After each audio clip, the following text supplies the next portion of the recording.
আসসালামু আলাইকুম। দেখতে পাচ্ছেন কর্মীটোলা জেনারেল হাসপাতালে একটি নিয়োগ বিজ্ঞপ্তি দেওয়া হয়েছে। এখানে বাংলাদেশের সকল জেলা থেকে নারী এবং পুরুষ উভয়ই আবেদন করতে পারবেন। তো আজকের ভিডিওতে আমরা আলোচনা করব কি কি পদে আবেদন করা যাবে, আবেদন করার যোগ্যতা, কবে আবেদন শুরু হবে এবং কবে শেষ হবে বিস্তারিত। তো বন্ধুরা, ভিডিওটি শুরু করার আগে আপনাদের কাছে ছোট্ট একটি রিকোয়েস্ট, যারা আমার চ্যানেলে নতুন আসছেন চ্যানেলটিকে সাবস্ক্রাইব করে বেল বাটনটি অন করে দিবেন এরকম নতুন নতুন ভিডিও প্রতিনিয়ত আপডেট পাওয়ার জন্য। তো কথা না বাড়িয়ে আমরা মূল আলোচনায় চলে যাই। আমরা প্রথমে দেখে নিব যে এর আবেদন কবে শুরু হবে। তো দেখতে পাচ্ছেন এর আবেদন শুরুর তারিখ 16/5/2024 সকাল 10টা থেকে এবং আবেদন করা যাবে 13/6/2024 বিকাল 5টা পর্যন্ত। আবেদন করার জন্য একটি ছবির প্রয়োজন পড়বে। ছবির সাইজ হবে 300x300 পিক্সেল এবং একটি স্বাক্ষরের প্রয়োজন পড়বে। স্বাক্ষরের সাইজ হবে 300x80 পিক্সেল। আবেদন করার জন্য একটি লিঙ্ক দেওয়া আছে, এই লিঙ্কে প্রবেশ করে আপনাদের আবেদন করতে হবে। তো আপনাদের সুবিধার্থে আমি ভিডিও ডিসক্রিপশনে লিঙ্কটি দিয়ে দিব, সেখান থেকে আপনারা আবেদনটি করে নেবেন। তো আমরা এখন পদের নাম আলোচনা করব। তো এখানে দেখতে পাচ্ছেন প্রথমে অফিস সহায়ক।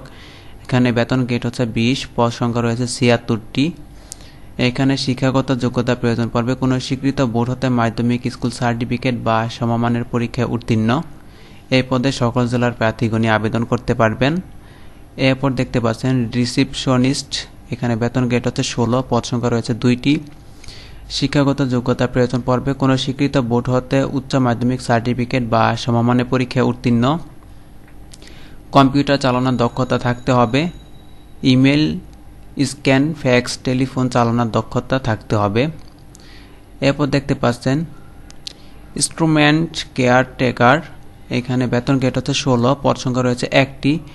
শিক্ষাগত যোগ্যতা প্রয়োজন পড়বে কোনো স্বীকৃত বোর্ড হতে ইলেকট্রিক্যাল বা মেকানিক্যাল ট্রেডে উচ্চ মাধ্যমিক সার্টিফিকেট ভোকেশনাল পরীক্ষায় উত্তীর্ণ। এরপর দেখতে পাচ্ছেন অফিস সহকারী কাম কম্পিউটার মুদ্রাক্ষরিক। বেতন গেট হচ্ছে 16, পদ সংখ্যা রয়েছে 4টি। শিক্ষাগত যোগ্যতা প্রয়োজন পড়বে কোনো স্বীকৃত বোর্ড হতে উচ্চ মাধ্যমিক সার্টিফিকেট বা সমমানের পরীক্ষায় উত্তীর্ণ। কম্পিউটার চালানোর দক্ষতা থাকতে হবে। কম্পিউটার মুদ্রাক্ষরের প্রতি মিনিটে বাংলায় 20 শব্দ ও ইংরেজিতে 20 শব্দ থাকতে হবে। এরপর দেখতে পাচ্ছেন ডাটা এন্ট্রি অপারেটর। এখানে বেতন গেট হতে 14, পদ সংখ্যা রয়েছে 1টি। শিক্ষাগত যোগ্যতা প্রয়োজন পড়বে কোনো স্বীকৃত বোর্ড হতে উচ্চ মাধ্যমিক সার্টিফিকেট বা সমমান পরীক্ষায় উত্তীর্ণ। কম্পিউটার চালানোর দক্ষতা। কম্পিউটার মুদ্রাক্ষরের প্রতি মিনিটে বাংলা 20 শব্দ ও ইংরেজিতে 20 শব্দ থাকতে হবে।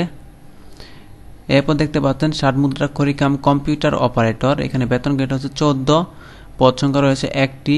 শিক্ষাগত যোগ্যতার প্রয়োজন পড়বে কোনো স্বীকৃত বোর্ড হতে স্নাতক বা সমান পরীক্ষা উত্তীর্ণ। কম্পিউটার চালানোর দক্ষতা। ষাটলিপিতে প্রতি মিনিটে সর্বনিম্ন গতি ইংরেজিতে 70 শব্দ এবং বাংলায় 45 শব্দ এবং কম্পিউটার মুদ্রাক্ষরের প্রতি মিনিটে ইংরেজিতে 30 শব্দ এবং বাংলায় 25 শব্দ থাকতে হবে।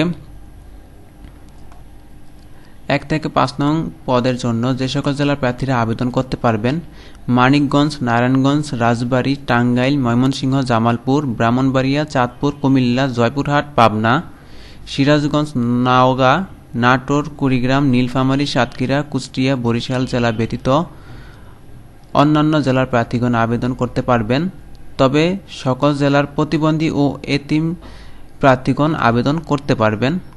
তো এই ছিল পদগুলো। তা আমরা এখন দেখে নেব যে আবেদন করার জন্য কত টাকা জমা দিতে হবে এবং কিভাবে টাকা জমা দিতে হবে। তো এখানে দেখতে পাচ্ছেন পরীক্ষার ফি বাবদ ক্রমিক নং 1 থেকে 5 নং পদের জন্য 200 টাকা, টেলিটক সার্ভিস চার্জ বাবদ 23 টাকা সহ সর্বমোট 223 টাকা। ক্রমিক নং 6 পদের জন্য 100 টাকা, টেলিটক সার্ভিস চার্জ বাবদ 12 টাকা সহ সর্বমোট 112 টাকা। আবেদন করার 72 ঘন্টার মধ্যে জমা দিতে হবে। টাকাটি কিভাবে জমা দিবেন? আপনাদের মেসেজ অপশনে গিয়ে লিখতে হবে KGS লিখে স্পেস দিয়ে আবেদন করার পরে আবেদনপত্রে একটি ইউজার আইডি লেখা থাকবে। তো সেই ইউজার আইডি বসিয়ে সেন্ড করতে হবে 16222 নাম্বারে। এরপর আপনাদের একটি মেসেজের রিপ্লাই দেওয়া হবে, সেখানে আপনাদের পিন নাম্বারটি দেওয়া থাকবে। দ্বিতীয় মেসেজ অপশনে গিয়ে লিখতে হবে KGS লিখে স্পেস দিতে হবে, তারপর ইয়েস লিখে স্পেস দিয়ে পিন নাম্বারটি বসিয়ে সেন্ড করতে হবে 16222 নাম্বারে। এরপর আপনাদের আরেকটি মেসেজের রিপ্লাই দেওয়া হবে। সেই মেসেজে আপনাদের ইউজার আইডি এবং পাসওয়ার্ড দেওয়া থাকবে, সেটি আপনাদের সংরক্ষণ করে রাখতে হবে। তো মূলত এই ছিল আলোচনা। তো আশা করছি আজকের ভিডিওটি আপনাদের ভালো লেগেছে।